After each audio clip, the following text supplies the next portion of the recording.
नमस्कार दोस्तों, मैं प्रशांत कुमार और स्वागत करता हूं अपने यूट्यूब चैनल बी पॉजिटिव में। और शुरू करते हैं दैनिक जागरण के आज के संस्करण का विश्लेषण। तो आज तारीख है 16 फरवरी और शुरू करते हैं आज कौन-कौन सी न्यूज़ हैं जो हमारे लिए आवश्यक हैं जानने के योग्य। चलिए बात कर लेते हैं। पहली न्यूज़ है बैंक घोटाले में जो एबीजी शिपयार्ड के पूर्व सीएमडी और अन्य लोग थे, उनके खिलाफ लुकआउट नोटिस जारी किया गया है। तो आपको पता ही है, हम पिछले कई दिनों से ये इशू चल ही रहा है कि जो एक एबीजी शिपयार्ड कंपनी थी जो कि हमारे जो नेवल के शिप्स होते हैं उनको बनाती थी और उनको रिपेयर करती थी। तो उसने बहुत बड़ा एक घोटाला, मतलब धोखाधड़ी का जो केस है वो सामने आया है, उजागर हुआ है। तो उसके मामले में जो उनके मतलब पूर्व जो सीएमडी वगैरह हैं और लोग हैं, उनके खिलाफ लुकआउट नोटिस जारी किया गया। लुकआउट नोटिस क्या होता है पहले ये जान लेते हैं। तो लुकआउट नोटिस अगर आप यहाँ पे देख लोगे तो लुकआउट नोटिस जो होता है वो एक मतलब ऐसी प्रक्रिया है कि उसमें सारी एजेंसीज़ को या उनका जो पासपोर्ट होता है उसमें इस तरीके का आइडेंटिफिकेशन दे देते हैं कि ये बंदा यहाँ से भाग ना सके, मतलब विदेश ना जा सके। लुकआउट का मतलब होता है उसकी निगरानी कर लेना। तो यही होता है लुकआउट का मेन मतलब। तो उनके खिलाफ लुकआउट का नोटिस जारी कर दिया गया था कि ये लोग कहीं बाहर ना जा सकें, क्योंकि आपको पता ही कि यहाँ हमारे देश में लोग कोई घोटाला करते हैं, स्कैम करते हैं, दूसरे मतलब देशों में चले जाते हैं और फिर वहाँ से उनको यहाँ पर लेके आना काफ़ी मुश्किल हो जाता है। तो एक न्यूज़ थी। आगे बढ़ लेते हैं। आगे है चीन से सस्ता और घटिया माल लाना होगा मुश्किल। तो अभी जो हमारी एक कंपनी है केंद्रीय प्रत्यक्ष और अप्रत्यक्ष सीमा शुल्क बोर्ड, उसने बोला है कि जो चीन से छोटी-छोटी चीज़ें आती हैं जिनकी मतलब कोई वैल्यू नहीं होती या उनकी जो गुणवत्ता होती है बहुत ही मतलब अच्छी क्वालिटी की नहीं होती, तो उनमें अब एक वैल्यूएशन प्रोविजनिंग करके एक सिद्धांत लागू होगा, जिससे कि उस चीज़ की जो मानकता है उसकी जाँच की जाएगी। तो अभी और इन जो मतलब प्रत्यक्ष कर अप्रत्यक्ष कर है जो टैक्सेस रहते हैं हमारे, एक्साइज़ टैक्स वगैरह, वो भी बढ़ा रही है सरकार, इस बजट में बोला भी है। तो अभी वहाँ से सस्ता माल लाना भी थोड़ा मुश्किल होगा क्योंकि वो महंगा होगा, और घटिया माल तो बिल्कुल लाना मुश्किल हो जाएगा क्योंकि उसकी गुणवत्ता की जाँच ये एजेंसी करेगी। बाकी आगे की जो खबरें हैं वो तो वैसे ही हैं कि अखिलेश बाबू, मतलब पॉलिटिकल न्यूज़ हैं, उनको हम डिस्कस नहीं करेंगे यहाँ पर। इसके बाद है कि दीप संधू, जो अभी आपको पता ही है कि कुछ समय पहले लाल किले पे ध्वज फहराने के इशू आया था, तो उनकी मौत हुई है एक कार एक्सीडेंट में। तो एक छोटी सी खबर थी, मैं सोचा आपके साथ शेयर कर दूं। नेक्स्ट खबर है चारा घोटाले के 5वें मामले में भी लालू प्रसाद दोषी पाए गए और जेल भेजे गए। तो ये मतलब जब उस समय के वो क्या कहते हैं कृषि मंत्री थे, उस टाइम पे उन्होंने चारा घोटाला का केस हुआ था इनके ऊपर। और चारा घोटाला केस ये मैं आपको थोड़ा सा ब्रीफ में बता देता हूँ। उसमें क्या हुआ था कि चारा घोटाला के नाम पे गवर्नमेंट से पैसा लिया गया एंड वो जो बनाया गया कि जो चारा मतलब जो हमारे कैटल्स होते हैं, पशु होते हैं, उनके लिए हम ऐसे उद्यान बनवा रहे हैं, ऐसी चीज़ें बनवा रहे हैं, बट वो बनवाई नहीं गई। तो वो घोटाला था, इस वजह से उसमें और दोषी पाए गए हैं तो उनको सज़ा मिली है। इसके बाद नेक्स्ट है, आपको पता ही यूक्रेन और रसिया का एक मतलब बीच में इशू चल रहा है। तो उसमें भारतीयों को सलाह दी गई है कि आप मतलब यूक्रेन छोड़ दें, क्योंकि अभी वहाँ की स्थिति नाजुक हो रही है और माइट भी युद्ध की भी नौबत आ जाए। बाकी नेक्स्ट बात कर लेते हैं पेज नंबर 2, राजधानी की जो खबरें हैं। तो आज जैसे आपको पता ही है कि गुरु रविदास जयंती है, तो सबको बहुत बहुत बधाई पहले तो। हालांकि मुझे ये पहले बोलना चाहिए था, बट कोई बात नहीं, अभी बोल रहे हैं। सबको बहुत बहुत बधाई रविदास जयंती पर। दिल्ली में आज के दिन छुट्टी अवकाश घोषित किया गया है। फिर इसके बाद है, अभी ये बहुत अच्छी न्यूज़ है, टेक्नोलॉजी का जीता जाता सबूत ये पेश कर दी कि स्कूल में पढ़ रहे बच्चों को भी घर से देख सकेंगे अभिभावक। अभी क्या होगा कि आपको पता ही कि मोस्टली स्कूल्स में जब भी कोई स्कूल होता है उसको एडिट करवाना होता है, तो अभी सीसीटीवी कैमरे का प्रोविज़न हो गया है। तो अभी क्या होता है कि सीसीटीवी कैमरे 2 तरीके से लगते हैं। एक लगता है कि स्कूल का इनर इंफ्रास्ट्रक्चर ऐसा होता है कि वो अपने स्कूल के अंदर लगा सकते हैं और उनको मॉनिटर कर सकते हैं। एक होता है इंटरनेट के थ्रू, कि आप सारे सीसीटीवीज़ कैमरास को इंटरनेट के थ्रू ऐड कर सकते हैं। तो अभी ऐसा हो रहा है, दिल्ली में ऐसा कर रहे हैं कि अभिभावक को भी वो आईपी एड्रेस प्रोवाइड कर दी जाएंगी, वो लिंक्स प्रोवाइड कर दी जाएंगी, जिसके थ्रू वो अपने बच्चे को क्लासरूम में देख सकते हैं कि सुरक्षित हैं या मतलब किस तरीके की कार्रवाई हो रही है। तो एक बहुत ही अच्छा मतलब स्टेप है गवर्नमेंट का, क्योंकि इससे क्या होगा कि बच्चों की ना ही बच्चों की मतलब हम उनको देख पाएंगे, उनको ऑब्जर्व कर पाएंगे, हम टीचर्स की एक्टिविटीज़ को भी ऑब्जर्व कर पाएंगे। तो एक अच्छी पहल है। बाकी फिर डीयू खुल रहा है, क्लासेस चलेंगी, उसी की खबरें हैं। बाकी नेक्स्ट कर लेते हैं। आपको ये पता ही होगा कि सिंगल यूज प्लास्टिक पर 1 जुलाई से होगा पूरी तरीके से प्रतिबंध। ये बोला गया है दिल्ली के डीपीसीसी बोला है। DPCC मतलब होता है दिल्ली प्रदूषण नियंत्रण समिति। उसने बोला है कि जो आपको पता है जैसे हम लोग कुछ सामान लेने जाते हैं, कुछ भी मान लीजिए, तो वो ब्लैक कलर की या हल्की सी ब्राउनिश कलर की जो देते हैं ना सिंगल यूज प्लास्टिक्स, वो मतलब बहुत ही घातक होती है हमारे एनवायरनमेंट के लिए। तो बोला गया है दिल्ली में कि इस तरीके से हम इस मतलब पूरी तरीके से इसको बैन कर देंगे, क्योंकि आपको पता है कि पूरा विश्व चाहता है कि इस तरीके से हम मतलब प्रदूषण से मुक्त हों। और ये इस तरीके, क्योंकि ये और जो हमारी सॉइल होती है उसमें डिज़ोल्व नहीं होती। बाकी वही है। एक और ये खबर है नीचे कि चलती ट्रेन के साथ सेल्फी लेने में 4 किशोरों की गई जान। तो ये बहुत ज़्यादा एक ट्रेंड चल गया, पता नहीं क्यों चलती ट्रेन में क्यों लोग सेल्फी लेने की कोशिश करते हैं। और अजीब तरीके से आप अगर और बहुत सारे सर्च करो वीडियो से पता चलता है कि ऐसे बहुत सारे यूनिक तरीके से लोग सेल्फी लेने की कोशिश करते हैं और उन्हें कभी कभी खुद को क्षति होती है या किसी और को क्षतिग्रस्त कर देते हैं। तो बचना चाहिए हमें इन चीज़ों से, और आज के युवाओं को तो स्पेसिफिकली बचना चाहिए। चलिए आगे फिर हमारा है कि नोएडा में अब मिलेगा गोवा के बीच का मज़ा। तो नोएडा में इस तरीके से आपको पता है कि बहुत ज़्यादा मतलब इवॉल्विंग जो अगर कोई एक प्लेस बन के उभर रहा है तो वो ग्रेटर नोएडा है। तो वहाँ पर अभी क्या होगा कि गोवा में एक इस तरीके का आर्टिफिशियल जो है मिलेगा कि अब बीच के टाइप का एक वहाँ पे कि आप आराम से वहाँ का मज़ा ले सकें। और होता है ना कि वेस्टलैंड टू वेटलैंड की तर्ज पर ये बनेगा। वेस्ट मतलब जिसका कोई मतलब ही नहीं है, ख़राब लैंड, और उसको इस तरीके से बनाएंगे। सेक्टर 54 में बनाया जाएगा। एक अच्छी पहल है।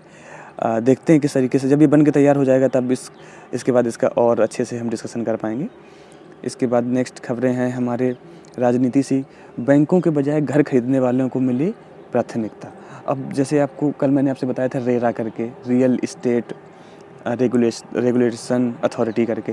तो रेरा का एक सब फॉर्म होता है जिसे बोलते हैं इसी में अगर आप देखेंगे तो उसी में है कि जो रियल इस्टेट कंपनीज होती हैं उसमें क्या होता है कि रेरा का जो बता रहा था कि रेरा का जो एक सब पार्ट होता है वो होता है राडा, रेगुलेशन एंड डेवलपमेंट एक्ट।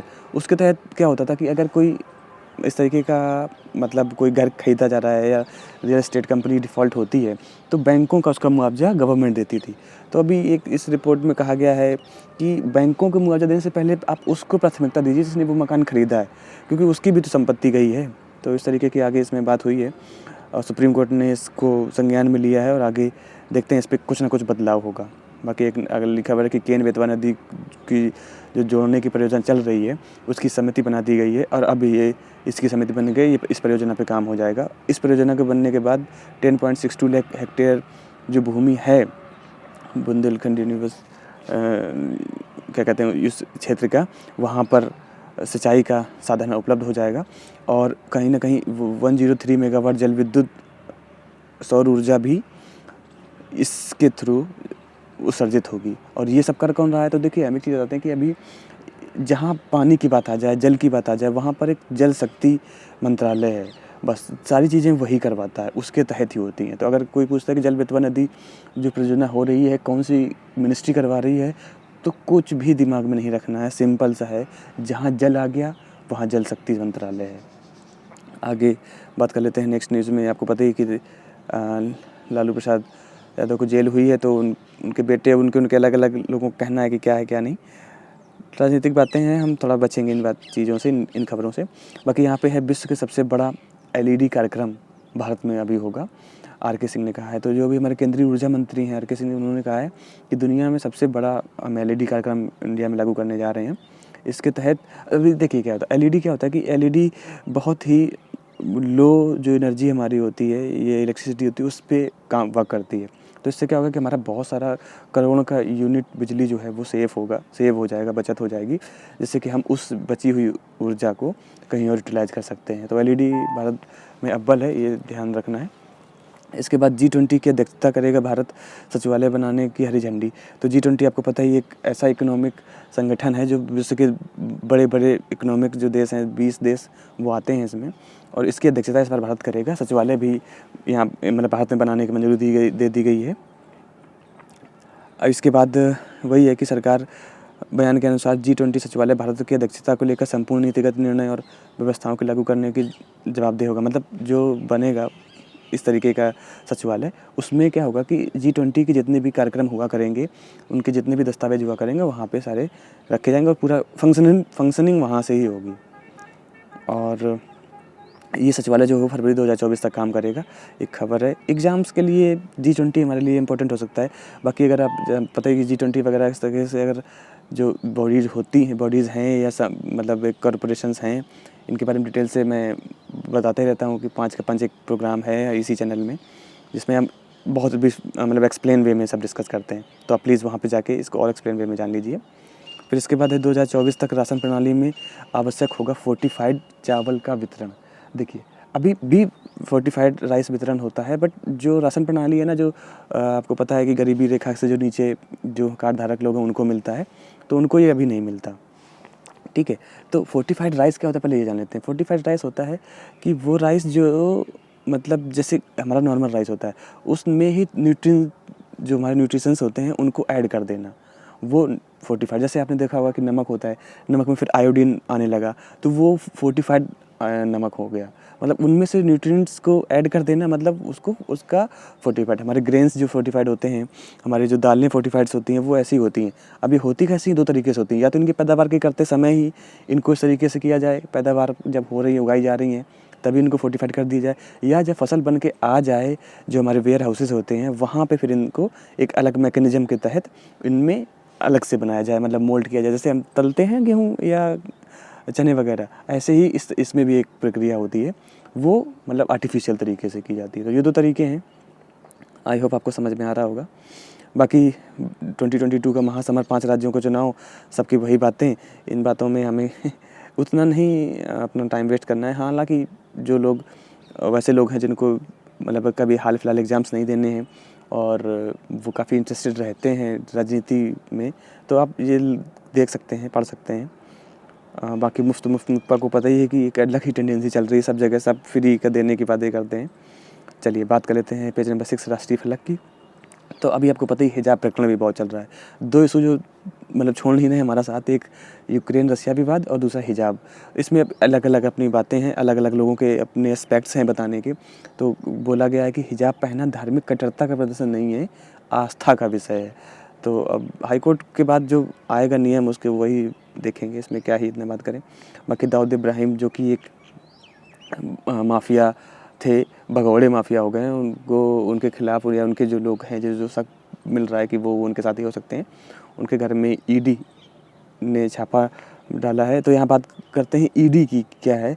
तो ये इन्फोर्समेंट डायरेक्टरेट होता है, वो ऐसे लोग होते हैं जिनके खिलाफ पैसे का कुछ धोखाधड़ी का मामला होता है, तो ईडी के पास ऐसे केसेस जाते हैं, फिर ईडी उनके घरों में छापा मारती है, उनके कारखानों में छापा मारती है, इस तरह के काम करती है। बाकी डिटेल में जानने के लिए आपको पता ही है कहाँ जाना है, 5 के पंच में।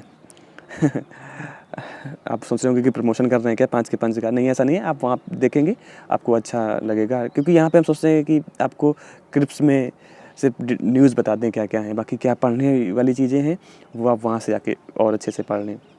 बाकी भारतीय नेटवर्क की सबसे लंबी 12.75 किलोमीटर लंबी टनल हुई आर पार। अभी टनल बना दी गई है, मतलब टनल पूरी बनी नहीं है, उसको खोदा जा चुका है। तो ये सबसे लंबी है 12.75। आ सकता है कि अभी हाल में ही कौन सी लंबी टनल को बनाया जा रहा है या बनाया गया है। तो 12.75 किलोमीटर की खोद दी गई है।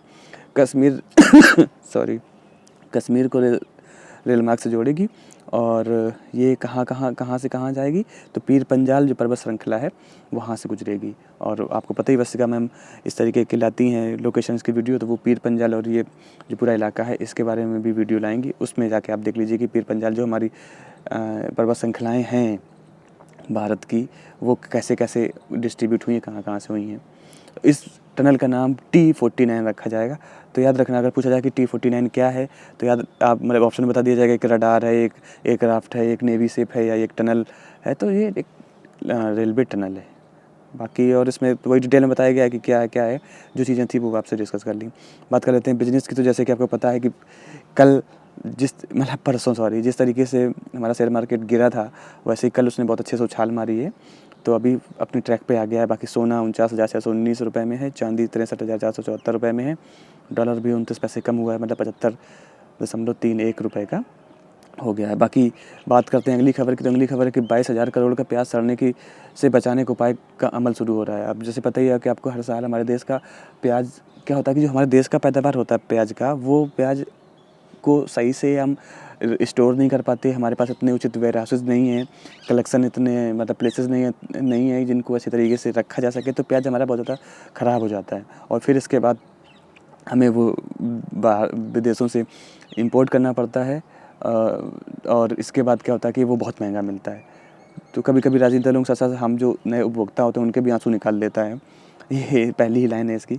तो इसकी अमल चल रही है कि जो हमारे इतने लाख टन 70 लाख टन के अराउंड प्याज होता है, उसको किस तरीके से बचाया जाए। तो वेयर हाउसेज़ को कैसे करना है, कैसे हमें एक स्पेसिफिक मैकेनिज़्म बनानी है इस तरीके के, मतलब जो क्या बोल सकते हैं, जो सड़ जाता है या जो मतलब ख़राब हो जाता है, जो हमारा लॉस हो जाता है, क्योंकि ये तो हमारे देश की उत्सर्जन क्षमता है ना, और वही अगर हम यूटिलाइज़ नहीं कर पाएंगे तो हमारी इकोनॉमी को कहीं ना कहीं धक्का लगेगा। तो उस पर विचार विमर्श हो रहा है और एक नई स्कीम और एक नया विज़न लेके आएगा गवर्नमेंट इस वक्त में कि हमें 2025-26 तक कुछ ऐसा करना है कि हमारा इस तरीके का जो प्याज है या कोई भी फसल हो ख़राब ना हो। बाकी इधर एक बोला गया कि सूचीबद्ध कंपनियों में चेयरपर्सन एमडी का पद अलग अलग स्वैच्छिक होगा। सेबी आपके बारे में बताया था कि जो हमारा सेबी होता है, security exchange board of India, जो कि जितने भी हमारे कैपिटल रिलेटेड वो चीज़ें होती हैं, शेयर मार्केट रिलेटेड चीज़ें होती हैं या किसी कंपनी के एमडी, तो उन्होंने कहा है कि मतलब इससे रिलेटेड चीज़ें जो कैटर करता है, मॉनिटर करता है, वो सेबी करता है। जनरली मैं बता ही देता हूँ आपको, रोज़ ही आप सेबी के बारे में जान रहे हैं। इसके बाद इसमें क्या होता है कि कभी कभी क्या होता है कि एक ही कंपनी के चेयरपर्सन और एमडी एक ही इंसान होता है। वहाँ पे क्या होता है कि धोखेधड़ी का या स्कैम होने के चांसेस ज़्यादा रहते हैं, क्योंकि दोनों पोर्टफोलियो एक ही इंसान को मिलते हैं और वो इंसान हो सकता है कि अपने विल पावर को कमज़ोर करते हुए कुछ स्कैम कर जाए। तो एक रूल आया था कि इस तरीके का मतलब चेयरपर्सन और एमडी को अलग अलग रखना है, होना ही होना है। बट बाद में भी सेबी ने कहा है कि ये स्वैच्छिक है, आप करना चाहते हैं अलग अलग तो कर लीजिए, अगर आप एक ही इंसान को दोनों पद देना चाहते हैं तो दे दीजिए। इसके बाद नेक्स्ट जो खबर है वो है LIC के, अगर आप बीमा धारक हैं, पॉलिसी धारक हैं, तो उसमें बोला गया है कि 28 फरवरी तक अपना पैन अपडेट करवा दीजिए, क्योंकि अगर अपना IPO लेके आती है LIC तो उसमें आपको फ़ायदा मिलेगा और उसमें आपको भागीदार होने का मौका मिल जाएगा। बाकी फिर वही सेंसेक्स उछल गया है। इसके बाद एक चीज़ ये है कि पोंजी स्कीम से भी बदतर है क्रिप्टो करेंसी, RBI ने कहा है। और RBI के जो गवर्नर हैं, डिप्टी गवर्नर रविशंकर, उन्होंने वो मतलब क्रिप्टो करेंसी के बिल्कुल ख़िलाफ़ हैं। वो चाहते हैं कि इनका क्रिप्टो करेंसी को प्रतिबंध ही लगाना चाहिए। उनका कहना है कि पोंजी स्कीम से भी बुरा है क्रिप्टो करेंसी। पोंजी स्कीम्स होती हैं जिनका हाथ मुंह पैर कुछ नहीं होता, आपने आंख बंद करके पैसे लगा दिए और वो डूबने ही डूबने हैं। तो इस तरीके से बोला कि क्रिप्टो करेंसी भी इस तरीके का एक धोखा है और एक वित्तीय संप्रभुता के लिए खतरा है। तो लोगों को या गवर्नमेंट को इसको मतलब प्रतिबंधित कर ही देना चाहिए। चलिए बाकी समय आने पे देखते हैं, क्योंकि इस बजट में तो कहीं ना कहीं एक इशारा मिला है कि क्रिप्टो करेंसी को लीगलाइज़ कर देंगे। बाकी संसद टीवी का यूट्यूब चैनल जो था वो हैक हो गया है, तो देखना है अपनी अपनी चीज़ों को काफ़ी अच्छे तरीके से क्या कहते हैं, जो भी इस तरीके की मल्टीमीडिया सिस्टम्स हैं उनको अच्छे से निर्वहन करना है। आगे बढ़ लेते हैं। पद्मश्री को ठुकराने वाली गायिका, आपको पता ही है कि बंगाल की प्रमुख गायिका संध्या मुखर्जी ने अभी पद्मश्री मिलने से मना कर दिया था, मतलब लेने से मना कर दिया था। हालांकि उनको एक बार राष्ट्रीय फिल्म पुरस्कार भी मिल चुका है पास गायिका में, तो इनका अभी देहांत हो गया है। ये क्वेश्चन इंपॉर्टेंट हो सकता है क्योंकि देहांत भी हो गया है, लेडी हैं, मना भी कर दिया है और एक बार राष्ट्रीय जो पास गायक का राष्ट्रीय फिल्म पुरस्कार है वो भी पा चुकी हैं। नाम है इनका, याद रखिएगा, संध्या मुखर्जी। कहाँ की हैं ये? बंगाल की हैं। बात कर लेते हैं विचार विमर्श में, तो इसमें कुछ आज टॉपिक्स इतने अच्छे खास नहीं थे जो कि बताया जा सके। ग्लोबल वार्मिंग से निपटने की पहल, आपको पता ही कि ग्लोबल वार्मिंग कैसे बढ़ता है। जो हमारे हाइड्रोफ्लोरोकार्बन्स होते हैं उनके उत्सर्जन से जो हमारा एटमॉस्फेरिक टेम्परेचर है वो बढ़ रहा है, जिससे कि ग्लेशियर हमारे पिघल रहे हैं। अभी 1.2 जो डिग्री सेल्सियस है वो इतना बढ़ चुका है तापमान हमारे अर्थ का औसतन। तो उसको निपटने के लिए सारे जो देश, मतलब यूनाइटेड नेशंस के बड़े बड़े ऑर्गेनाइजेशंस हैं जो कि इन्वायरमेंट पे काम कर रहे हैं, UNDP हो या यूनेप हो, वो सारे इस तरीके से आए हैं और बोले हैं कि हमें मतलब ग्लोबल वार्मिंग से निपटने के लिए काम करना चाहिए। तो उसी में बताया जा रहा है कि हमें किस तरीके से कोयले का जो उत्सर्जन है वो कम करना चाहिए, मतलब CO2 हमें बहुत कम करनी चाहिए। जो हम फ्रेयान गैसेज लगाते हैं जिसमें HFCl वगैरह यूज होती हैं, हाइड्रोफ्लोरोकार्बन यूज होती हैं, जो उनका हमें कम उत्सर्जन करना है। और जो हमारे क्या कहते हैं ग्रीन हाउस गैसेज़ हैं उनका भी निर्माण हमें कम करना है। तो ये सारी बातें इसमें बताई गई हैं। तो ग्लोबल वार्मिंग से निपटने की पहल की बात की गई है और देख रहे हैं यार कितना अच्छा मौसम है। बाहर चिड़ियों की चहचहाट आपको हल्की-फुल्की सुनाई दे रही होगी। बाकी फिर वही यूक्रेन और रशिया इश्यू आ गया है। बोला जा रहा है कि भारत को इसमें कूटनीतिक पहल करनी चाहिए। भारत के लिए देखिए ये दो तरफ़ा तलवार हो जाएगी। एक क्या है कि भारत रशिया से भी अच्छे संबंध हैं और भारत के अभी अगर देखा जाए राजनीतिक संबंध अमेरिका से भी हैं। अब इन दोनों में अगर युद्ध हो रहा है तो कहीं न कहीं भारत को मध्यस्थता करनी चाहिए और अपनी एक अनूठ कूटनीतिक पहल लानी चाहिए शांति के लिए। क्योंकि अभी ये अच्छा मौका है कि आप अपने आप को साबित करें, क्योंकि आपके 2 अच्छे दोस्त लड़ रहे हैं, तो उनको किसी तरीके से समझाया जा सके। और भारत उनमें से है जो कि क्योंकि चाइना भी एक बड़ा देश है, बट चाइना का जितना सॉफ्ट कॉर्नर रसिया के लिए है उतना अमेरिका के लिए नहीं है। तो भारत एक कूटनीतिक जो पहल है वो कर सकता है शांति के उपलक्ष्य में। बाकी वैचारिकी में एक आया कि जनजातियों की सुध ले सरकार, तो हर एक गवर्नमेंट का यही रहता है और काफ़ी कुछ हो भी रहा है जनजातियों के लिए। तो बोला जा रहा है कि कहीं ऐसे बहुत सारे लोग हैं जहाँ पे मतलब जो जनजातियाँ हैं, जिन पे आदिवासी जनजातियाँ हैं, जिन पे सरकार का उतना ज़्यादा ध्यान नहीं जा पा रहा है, डेवलपमेंट उन तक नहीं पहुँच रहा है, तो सरकार को वहाँ तक जाना चाहिए और इसके लिए ज़िम्मेदार हैं उन जनजातियों के लोग और उनको जो रिप्रेजेंट कर रहे हैं, मतलब वहाँ के जो एमएलए या एमपीज़ या ग्राम प्रधान जो भी छोटे स्तर के हों या बड़े स्तर के, उनका हाथ है, उनका श्रेय है, मतलब उनको ही स्टेप लेना चाहिए जनजातियों को शुद्ध में जनजातियों के उत्थान के लिए काम करने के लिए।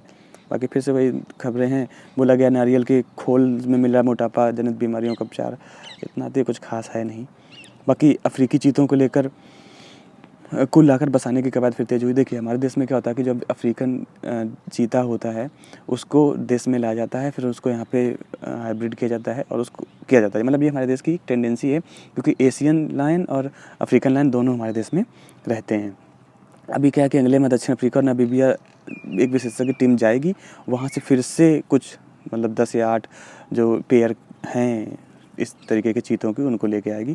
और ये आपको पता है कि गिर जो हमारा गुजरात में गिर अभयारण्य है, टाइगर रिजर्व है, वहाँ पर रखे जाएंगे। तो इससे 3-4 चीज़ें हम सीख सकते हैं। एक तो अफ्रीका जो अफ्रीकन लायंस हैं वो हमारे अफ्रीकन लायंस हो गए, अफ्रीकन टाइगर्स हो गए, वो इंडिया में आते हैं, वो काफ़ी महंगे होते हैं। फिर वो गिर जो हमारा अभयारण्य है उसमें रखे जाते हैं। कभी कभी नामीबिया से भी हम इस तरीके से मतलब साउथ अफ्रीकन कंट्रीज से हम इस तरीके के वो रिलेशंस में सुधार लाने के लिए हम भी ऐसा करते हैं।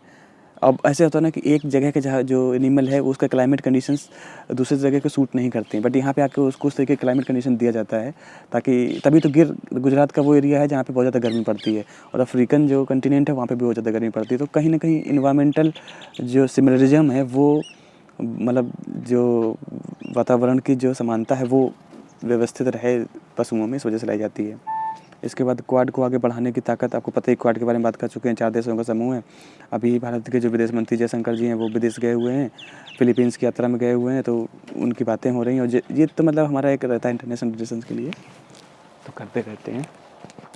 बाकी नेक्स्ट क्रिकेट में अगर देखें तो आज भारत और वेस्ट इंडीज़ के बीच मैच होना है, 2020 मैच, आप देखिएगा।